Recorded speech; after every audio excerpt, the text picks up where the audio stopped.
बिस्मिल्लाहिर्रहमानिर्रहीम। अस्सलाम वालेकुम नाजरीन, आज हम अपने रवायती तरीके से हटकर एक वीडियो बना रहे हैं और हमारी आज की वीडियो का जो टॉपिक है वो बड़ा अहम है और इस टॉपिक का नाम है इस्लामाबाद में हिंदुओं के मंदिर की तामीर। ये कुछ स्टूडेंट्स मेरे पास आज आए हुए थे और ये सारे इसी बारे में सवालात भी कर रहे थे, बार बार पूछ रहे थे। तो फिर मैंने मुनासिब समझा कि हम इस सिलसिले में एक वीडियो ही बना लेते हैं इस इशू के ऊपर।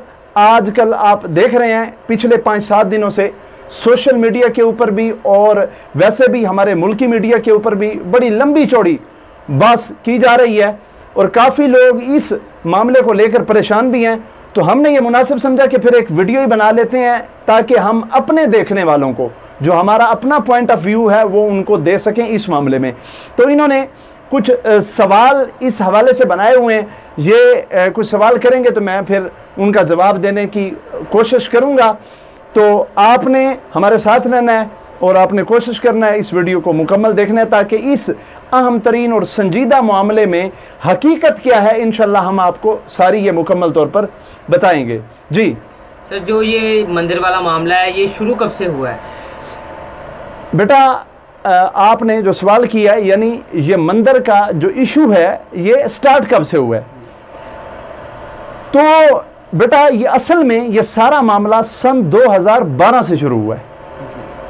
सन 2012 में मामला कुछ इस तरह से था कि हुकूमत थी पीपल्स पार्टी की और पीपल्स पार्टी के जो सदर थे वो सदर पाकिस्तान आसिफ अली जरदारी साहब थे। अब आप जानते हैं जो पीपल्स पार्टी है वो सिंध की जमात है, वो सिंध से मुंतखब होकर आते हैं और फिर वो हुकूमत करते हैं।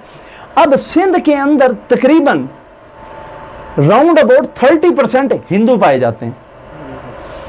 अब उन्होंने आसिफ अली जरदारी साहब को कहा कि जनाबे वाला आप हमें इस्लामाबाद के अंदर जो है वो शिफ्ट करवाएं, हमें इस्लामाबाद के अंदर रहने के लिए जगह दें। तो अब आप आसिफ अली जरदारी साहब की उनकी सियासी मजबूरी समझ लें या उनकी सियासी पॉइंट स्कोरिंग समझ लें, उसे जो भी समझ लें, उन्होंने इन हिंदुओं को ये इजाज़त दे दी कि आप आकर इस्लामाबाद के अंदर रिहाइश करें। तो उनकी जो रिहाइश का सिलसिला है ये जरदारी साहब ने शुरू करवाया सन 2012 के अंदर, वहाँ लेकर आए। अब जैसे ही ये इस्लामाबाद के अंदर आए हिंदू तो इससे इनकी तादाद बढ़ती गई। अब कुछ ही अरसा हुआ तो उनके कुछ राउंड अबाउट कोई 200 घर हो गए। तो उन्होंने कहा जनाबे वाला अब हमारी कुछ मजहबी रसूमात होती हैं, हमारे यहाँ लोगों की फतीदगियाँ होती हैं, लोग मरते हैं, तो हमने अपनी मजहबी रसूमात अदा करनी होती हैं, लिहाजा हमें यहाँ मंदिर बनाने की इजाज़त दी जाए, हमें तो मंदिर चाहिए। तो जरदारी साहब ने हाथ खड़े कर दिए। जरदारी साहब ने इन्हें कहा कि मामला ये है कि मैंने अपने जो टेन्योर है 5 साल हैं वो पूरे करने हैं जी, ये हमारे मुल्क के अंदर ये एक इशू उठ जाएगा। आपने अगर मंदिर बनाना है तो आप जाएं और आप पाकिस्तान की अदालत से इजाज़त लें।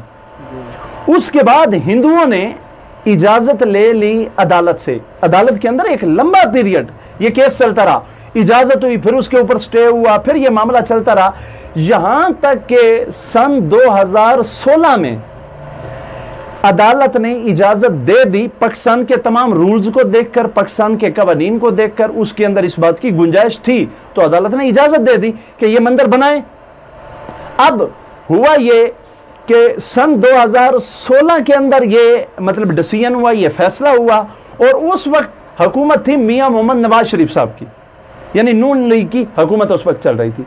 तो इन्होंने अब अदालती हुक्म के तहत इन्होंने तो इजाज़त देनी थी। मियाँ साहब ने 2017 के अंदर हिंदुओं को इस्लामाबाद के अंदर 4 कनाल के ऊपर ये मुहित जो है वो ये रकबा सारा अलाट कर दिया। अब 4 कनाल इन्हें रकबा मिल गया, अदालत से इजाज़त मिल गई। अब ये सारा सिलसिला चलता रहा और ये कुछ अरसा गुजरा। उन्होंने अब ज़हन बना लिया कि अब इन्हें इजाज़त भी मिल चुकी है, जगह भी मिल चुकी है, तो अब ये अपना मंदिर बनाना शुरू करें। अब कुछ अरसे पहले, कुछ दिनों पहले उन्होंने वहाँ मंदिर बनाना शुरू अपना कर दिया। मंदिर जब उन्होंने बनाना शुरू किया तो आप सबको ये पता होना चाहिए कि पाकिस्तान के अंदर, हमारे मुल्क के अंदर अक़लियतों के हकूक़ हैं, यहां तक के जो अकलियतों के नुमाइंदे होते हैं वो हमारी नेशनल असेंबली के अंदर भी बैठे हैं।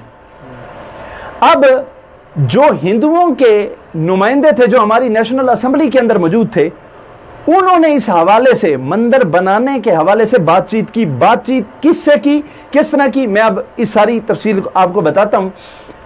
आप देखें, इस वक्त इमरान खान साहब की हुकूमत है और जो मजहबी अमूर के वजीर हैं, वफाकी वजीर मजहबी अमूर, वो नूरुल हक कादरी साहब हैं। मैं अपने नाजरीन को भी ये बताना चाहूँगा कि मैं पूरे वसूख और एतमाद से कह रहा हूँ, मैं नूरुल हक कादरी साहब को बड़ी पर्सनली जानता हूँ। वो इंतहाई नेक इंसान है और यकीन जाने अल्लाह और उसके रसूल से बड़ा सच्चा इश्क करने वाले वो इंसान है। कल उन्होंने रिसेंटली अभी नेशनल असेंबली के अंदर इस सारी सूरत हाल को बयान किया है कि ये अब जो तामीर वाला मामला है वो हुआ क्या है। अब मैं जो आगे बात बता रहा हूँ ये उन्हीं की बात है जो उन्होंने कल की है, और मुझे उन पर एतमाद नहीं, 101% एतमाद है उनकी सारी बात के ऊपर।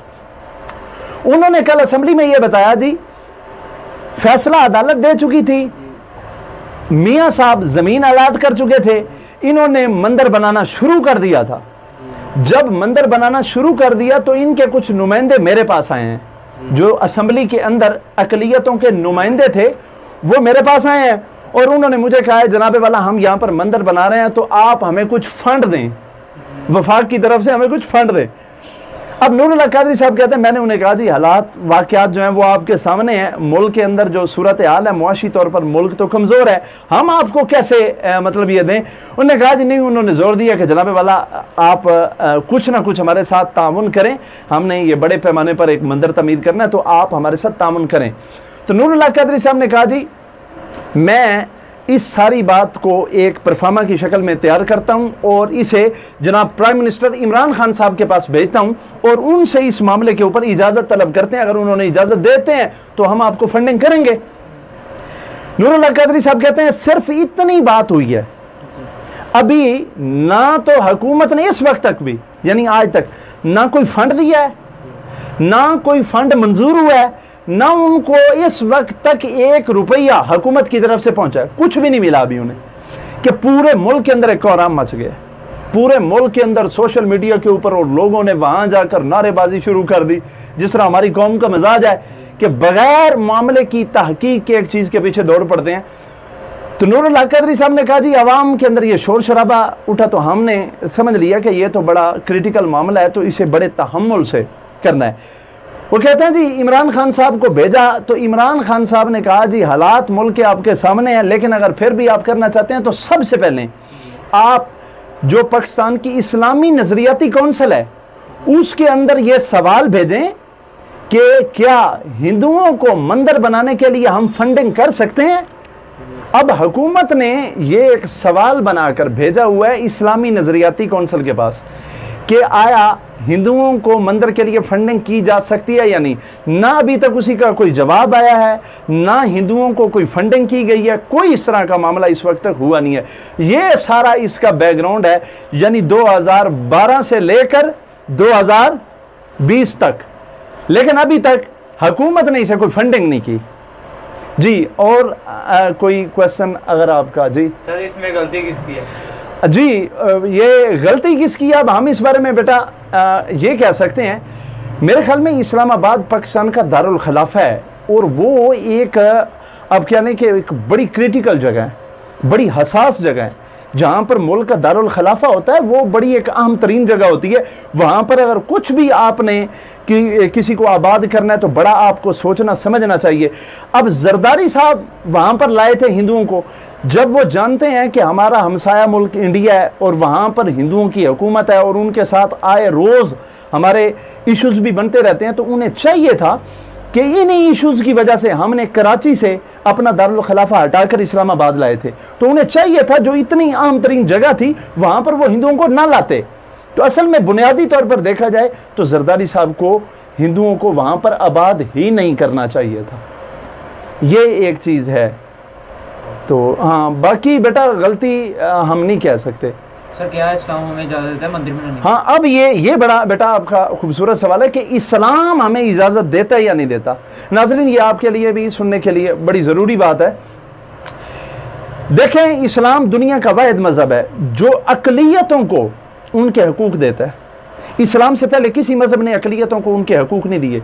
इस्लाम ने अक़लियतों को मुल्क का शहरी समझकर तमाम हकूक़ दिए हैं। हत्ता कि जो इस्लामी हुकूमत होती है वो उनकी जान माल, उनके इबादत खाने तमाम की हिफाजत की ज़िम्मेदार होती है। इस्लाम इस बात की इजाज़त देता है कि अगर आपके मुल्क में बतौर अक़लियत कोई मज़हब के लोग रहते हैं तो उनकी आबादी अगर बढ़ जाती है और वहाँ पर वो अपना कोई मंदिर, कोई अपना चर्च या कोई माबद इबादत खाना बनाना चाहते हैं उनकी आबादी की वजह से, तो इस्लाम बिल्कुल इजाज़त देता है कि वहाँ पर बना सकते हैं। ये इस्लाम ने बुनियादी इजाज़त दी है और ये सारे अहले इल्म लोग भी जानते हैं कि इस चीज़ की इजाज़त इस्लाम ने दी है। और मज़ीद मैं आपको ये बता दूं कि इस्लाम के अंदर आप नबी करीम सल्लल्लाहु अलैहि वसल्लम की ज़िंदगी को देखें। बेटा, इस्लाम के अंदर हमने नबी पाक सल्लल्लाहु अलैहि वसल्लम की ज़िंदगी को फॉलो करना है। अब ये एक हदीस रसूल है जिसका मैं मफ़हूम बयान करने जा रहा हूँ, और जितने भी लोग सुन रहे हैं आप किसी भी मकतब फिर करके आलम से पूछ लें, इस हदीस का इनकार कोई नहीं करेगा। मस्जिद नबवी के अंदर जब नबी करीम सल्लल्लाहु अलैहि वसल्लम ने रियासत मदीना की बुनियाद रखी तो नबी पाक सल्लल्लाहु अलैहि वसल्लम ने वहाँ यहूदियों के साथ मिसाक मदीना किया, यानी मिसाक मदीना के अंदर यहूदियों को शामिल किया। हालांकि वो गैर मुस्लिम थे और वो सरकश भी थे, उनसे बगावतों के खदशे भी थे, उन्होंने बाद में बगावतें की भी, लेकिन नबी पाक सल्लल्लाहु अलैहि वसल्लम ने मिसाक मदीना में उन्हें शामिल किया।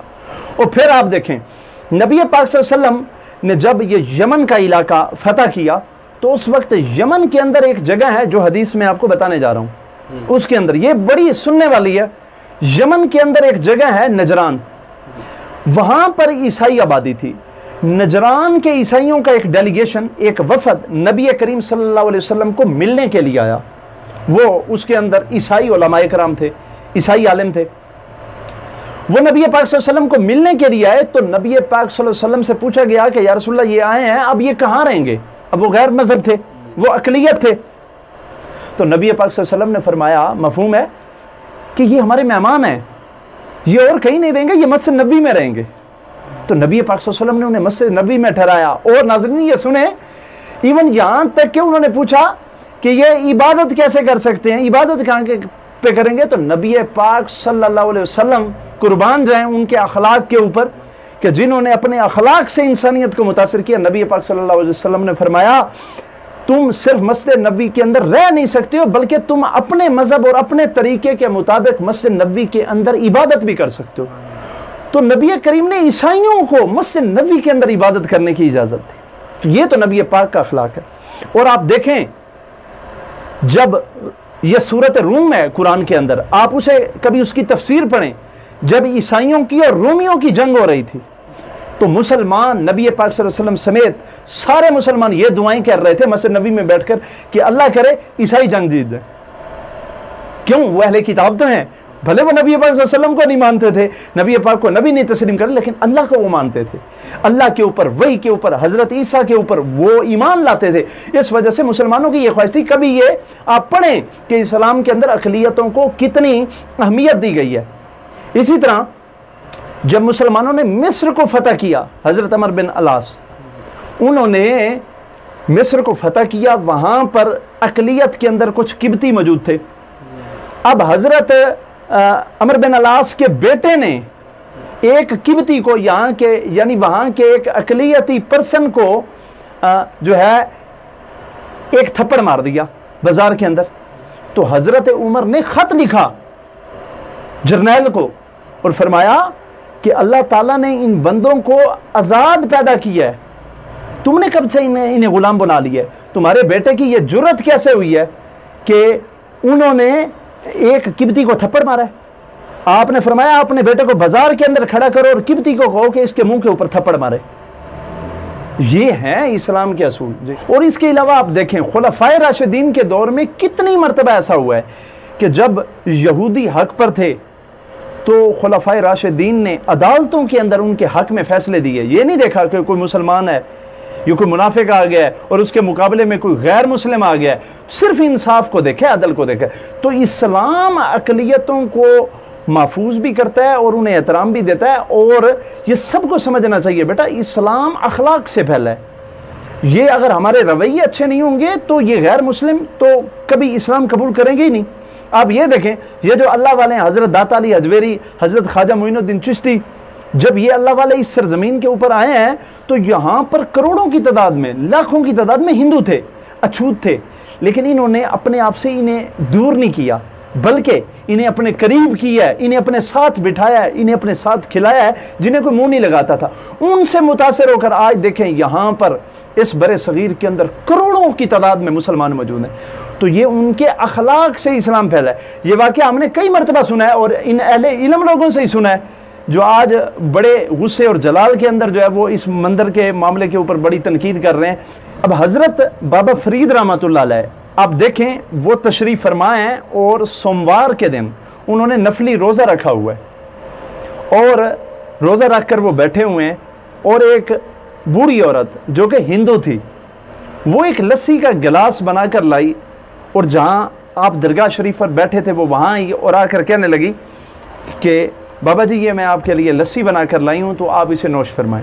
अब आपने रोज़ा रखा हुआ था, आपने उस औरत से वो गिलास लिया लस्सी का और वो लस्सी पी ली। तो अब आपके जो मसाहिब थे, आपके दोस्त थे, वो बैठे हुए थे, उन्होंने कहा हजूर वाला आपका तो रोज़ा था। तो आपने फरमाया यार मुझे भूला नहीं है, मुझे याद था कि मैंने रोज़ा रखा हुआ है, लेकिन मेरा ये नफली रोज़ा था, मैंने अगर इसे तोड़ दिया तो इसकी कज़ा है, मैं इसकी कज़ा कर लूँगा। लेकिन ये अब गैर मुस्लिम औरत थी, ये बड़ी मोहब्बत के साथ मेरे लिए बड़े खलूस के साथ लस्सी बना कर लाई, अगर मैं इसे मोड़ देता तो इस बेचारी का दिल टूट जाता, इसका दिल टूट जाता। ये समझती कि बुज़ुर्गों ने मुझे गैर मुस्लिम समझकर मेरे हाथ से लस्सी पीना भी गवारा नहीं की। तो बेटा ये हमारे बुज़ुर्गों का तो ये तरीका था, वो तो अकलियतों के साथ इस तरह से चले हैं। इसी वजह से तो इन अकलियतों ने, इन गैर मुस्लिम लोगों ने इस्लाम कबूल किया है। जो हमारे रवैये हैं, हम अपनी सख्त मजाजी की वजह से आज देख लें, हमारे बुजुर्गों ने करोड़ों लोगों को कलमा पढ़ाया है, लेकिन आज हमें देखकर, हमारे अखलाक से हमारे अखलाक को देखकर कितने लोग कलमा पढ़ रहे हैं। अगर हमारा अखलाक ये रहा तो फिर इस तरह से तो कोई इस्लाम को कबूल करेगा ही नहीं। बल्कि हमारे अगर इस हट धर्मी के ऊपर हम रहे, हमारे मजाज के अंदर इस तरह से सख्ती रही, तो लोगों ने तो यही कहना है कि फिर इनके मज़हब से, इनके अखलाक से तो फिर हमारा मज़हब अच्छा है। तो वो तो इस तरह से इस्लाम को एक्सेप्ट ही नहीं करेंगे। अगर आप इस्लाम का ये वाला जो चेहरा है वो लोगों को नहीं दिखाएंगे, तो इस्लाम अकलियतों के साथ, अपने मुल्क के अंदर बसने वाली अकलियतों के साथ बड़े नरम रवैये से पेश आता है। अब इसके ऊपर मजीद कोई क्वेश्चन? सर अगर अब ये मंदिर नहीं बनता तो इसका पाकिस्तान को क्या नुकसान होगा? ये बड़ा ज़बरदस्त सवाल है, मैं अब इसे मुख्तसर करूँगा। बेटा देखें, ये सब लोगों को सोचना चाहिए। ये जो लोग वहाँ जाकर एहतजाज कर रहे हैं, जिन्होंने, मैंने कई उलमा की स्पीच सुनी है, हम लोगों की टांगें तोड़ देंगे, हम लोगों के हाथ तोड़ देंगे, को खौफ खुदा करना चाहिए। ये भला बातें करने वाली हैं। देखें बेटा, इस वक्त मुसलमानों ने अमेरिका के अंदर, गैर मुस्लिम मुल्क है, वहाँ मस्जिदें बनाई हैं। मुसलमानों ने बरतानिया में मस्जिदें बनाई हैं, मुसलमानों ने ऑस्ट्रेलिया में, मुसलमानों ने 7 बड़े आज़मों के अंदर हर जगह के ऊपर अल्लाह के घर बनाए हैं। गैर मुस्लिम इलाकों में अल्लाह के घर बनाए हैं। और मैं देखता हूँ हमारे जो पाकिस्तान के उलमाए कराम हैं, इन्होंने बर्मिंघम के अंदर जाकर, ब्रैडफोर्ड के अंदर, मैनचेस्टर के अंदर बड़े बड़े इदारे कायम किए हुए। वहाँ पर गैर मुस्लिम है, हुकूमत गैर मुस्लिमों की है, लेकिन उन्होंने इजाज़त दी है वहाँ पर मस्जिदें बनाने की, मदारस बनाने की इजाज़त है। और मैं कई मरतबा देखता हूँ वहाँ पर रबीउल अव्वल के जुलूस आ रहे होते हैं, रबीउल अव्वल में नबी पाक की शान के नारे लग रहे होते हैं। वहाँ की हुकूमतें नहीं रोकती, वहाँ के लोग आपको कुछ नहीं कहते। अगर एक गैर मुस्लिम आपके साथ ये रवैया रखते हैं, अगर आपका रवैया गैर मुस्लिमों के साथ ये होगा, तो फिर आप सोच लें कि पूरी दुनिया आपको किस निगाह से देखेगी। और फिर ये देखें, पाकिस्तान आजकल इन हालात में बड़े अच्छे फैसले ले रहा है। हमने करतारपुर राहदारी खोली है, सिखों ने, पूरी दुनिया ने सराहा कि पाकिस्तान अक़लियतों के लिए महफूज मुल्क है। अब इस वक्त इंडिया के अंदर, इंडिया के हुक्मरान जो हैं वो मुसलमानों की मस्जिदें भी गिरा रहे हैं, और वो हिंदुओं के, ईसाइयों के चर्च भी गिरा रहे हैं। वहाँ पर सिखों के गुरुद्वारे भी महफूज नहीं हैं, क्योंकि हिंदू जो हैं वो फाशिस्ट हैं, वो गिरा रहे हैं, और इस वजह से उनकी पूरी दुनिया के अंदर तौहीन भी हो रही है। अगर हम भी यहां से पाकिस्तान से इस तरह की नफरत का मैसेज देंगे तो फिर देख लें कि इंडिया वालों में और हम में क्या फर्क रह जाएगा। फिर जिस तरह पूरी दुनिया उनसे नफरत करीती है, फिर हमें भी समझेंगे कि ये हैं तो एक ही खिते के, इनका मजाज ही कुछ ऐसा है। तो ये बिल्कुल ना करें। मैं आपको बताऊं, जब पूरी दुनिया आपको मस्जिदें बनाने की इजाज़त देती है, आपको मदारिस बनाने की इजाज़त देती है और आपके इस्लाम का रास्ता नहीं रोकती है, तो आप भी जहां पर अकलियत के अंदर दूसरे मज़ाहिब हैं उनके साथ अच्छा रवैया इख्तियार करें। और फिर एक और बात, आज आपकी गैरत जागी है, आपने एक मंदिर बंद करवाना शुरू कर दिया है। इंडिया के अंदर 30 करोड़ के लगभग मुसलमान हैं, वहां हजारों की तादाद में मसाजिद हैं। अगर कल वो आपकी मसाजिद को उखाड़ना शुरू कर दें, फिर आप क्या करेंगे? कल वो आपकी मसाजिद गिराना शुरू कर दें, भाई फिर आप क्या करेंगे? वो तो पहले ही जालिम है और आप उन्हें फिर मौका दे रहे हैं। तो ऐसा नहीं करना चाहिए। ये कोई अक्लमंदी और दनाई का काम नहीं है।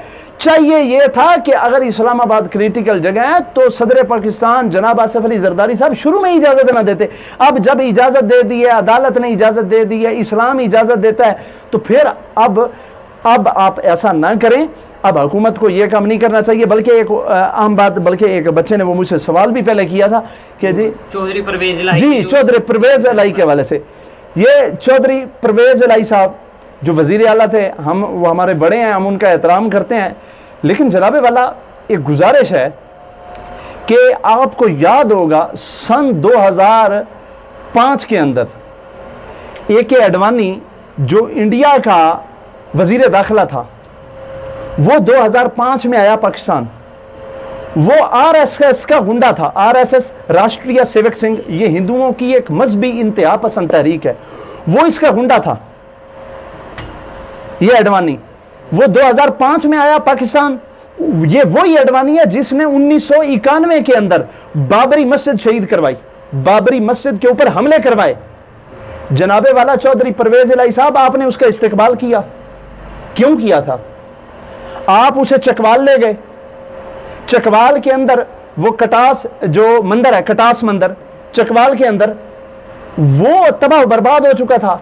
आपने उससे वादा किया, जी मैं ये मंदिर दोबारा तमीर करवाऊंगा और ये सारा करूंगा। आपने वो मंदिर बहाल करवाया, उस मंदिर को आपने दोबारा बनवाया और वो चल रहा है।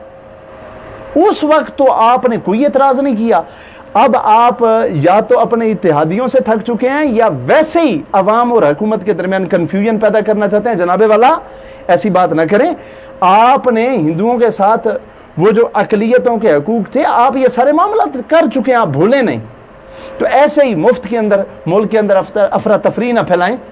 इन मामलात को बड़े सुलझे हुए अंदाज में, बड़े तरीके से, सबसे पहली बात तो ये है, अगर आप हुकूमत के अंदर बैठे हुए हैं तो अब इस मामले का हल जो है वो आप इंतहाई अक्लमंदी और दानिशमंदी के साथ करें।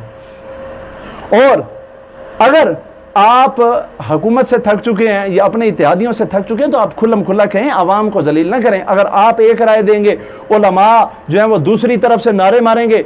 और आपको तो पता है ये कौम तो पहले ही चाहती है गरीबों को लूटें, उनके जेवर उतरवाएं और लोगों को बाहर निकालें और जाकर डी चौक जो है वो बंद कर दें। इस तरह के मामलात करेंगे तो ये मुल्क के अंदर अफरा तफरी फैलेगी और इस फैसले से बड़े बुरे असरात मुरतब होंगे। आपके सिंध के अंदर जो राउंड अबाउट 30% हिंदू बैठे हैं, आप उनको क्या जवाब देंगे? और उलमाए कराम कह रहे हैं जी तज़यीनो आरैश जायज़ है और मंदिर बनाना जायज़ नहीं है। ये कौन सी मंतिक है कि मंदिरों की तज़यीनो आरैश कराना जायज़ है और यहां पर मंदिर बनना जो है वो जायज़ नहीं है?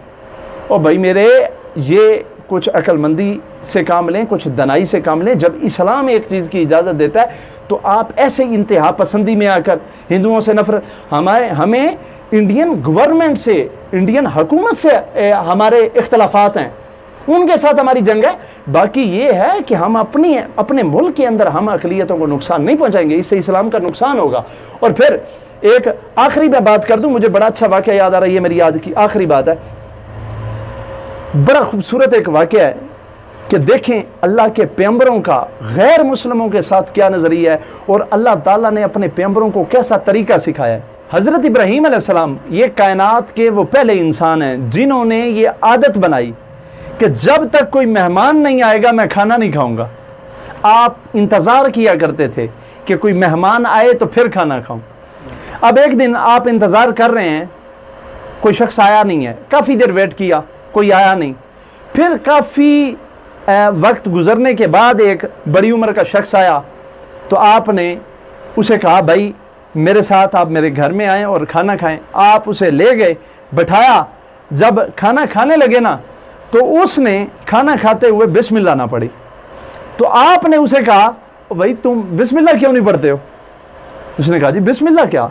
ने फरमाया मेरे अल्लाह का नाम लो खाना खाने से पहले।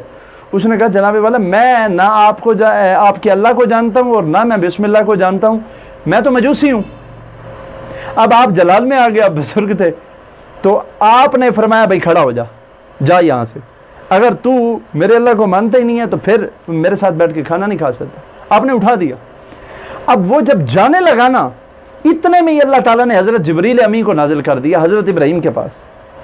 और जिब्रील अमी ये पैगाम लेकर आए हज़रत इब्राहीम की बारगाह में, क्या इब्राहीम तूने मेरे बंदे को क्यों उठा दिया? वो गैर मुस्लिम है तो क्या हुआ, मजूसी है तो क्या हुआ, वो बंदा तो मेरा था।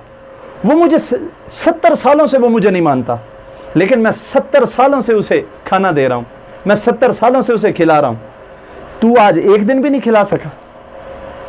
इस बात का इतना असर हुआ हज़रत इब्राहीम पर, आप वहाँ से उठे और दौड़ कर गए उस शख्स के पीछे, उसे पीछे से आवाज़ दी, उसे बुलाया, मेरे भाई वापस आ जा।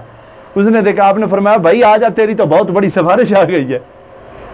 तो वो आया, उसने कहा जी किस तरह की मेरी सिफारिश आई है? तो आपने फरमाया मैंने इस तरह तुझे उठा दिया तो मेरे अल्लाह ने यह पैगाम भेजा है कि तूने क्यों उठाया, वो मेरा बंदा तो है।